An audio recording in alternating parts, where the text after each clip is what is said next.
Iako je to bilo davno i bila sam pomalo zbunjena i uplašena. Rado se sjećam prvih dana kad su me roditelji odveli do vrtića. Sve mi je izgledalo čudno i nestvarno. Često sam se pitala, što, zaista će me ostaviti tu s nepoznatim ljudima? Pomislila sam kako nikad neće doći po mene i kako ću zauvijek ostati sama. Ubrzo sam shvatila da nisam u pravu.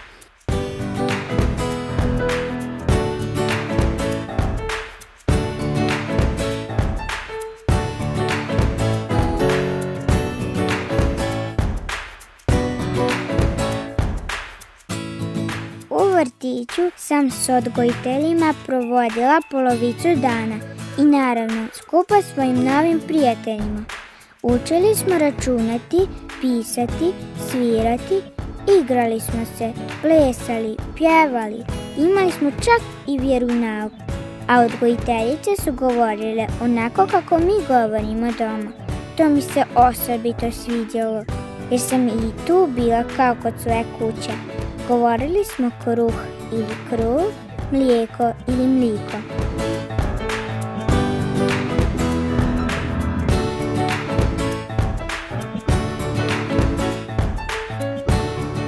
Došao je 1. rujna.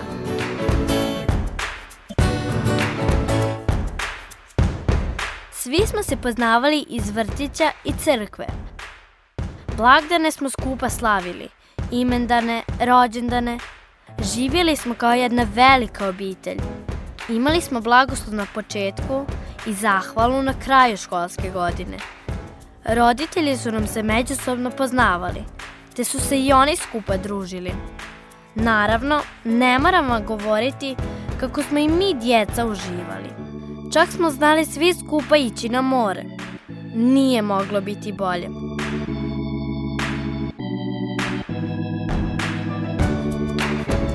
Nisam samo ja uživala u svom školovanju.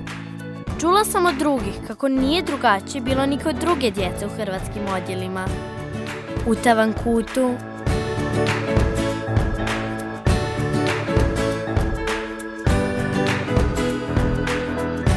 Đurđinu,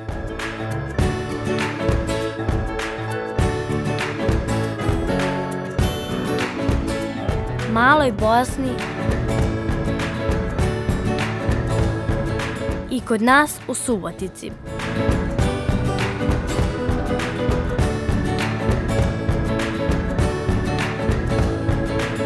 Te godine mlađa sestra je kretala u 1. razred, također na hrvatskom jeziku, a ja sam se pripremala za susret s novim nastavnicima.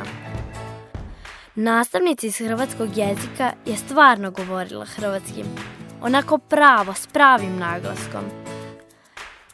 Učili smo sve kao i sva druga djeca. Sudjelovali smo na smotri dječjih pjevača i zborova. Bili smo u svemu zajedno. Zaista smo uživali.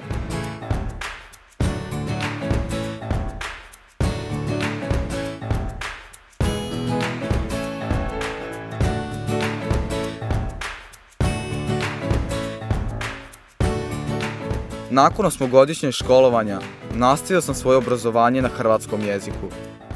Upisao sam se na opći smjer u gimnaziji Svetozar Marković. Bili smo svjesni tko smo i što smo i nije nam trebalo puno govoriti niti nas upućivati u svoju nacionalnu svijest. Danas iz gimnazije izlazi prva generacija koja je nastavu u srednjoj školi pohađala na hrvatskom jeziku. Oni su bili sastavni dio ove škole pune 4 godine. I svima nama su uzor.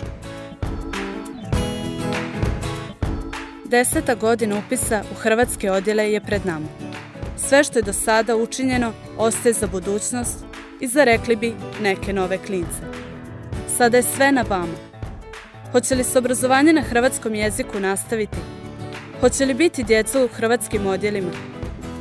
Nadam se da ćete nastaviti tamo gdje smo stali i da ćemo jednoga dana i mi imati priliku upisati našu djecu u hrvatske odjele.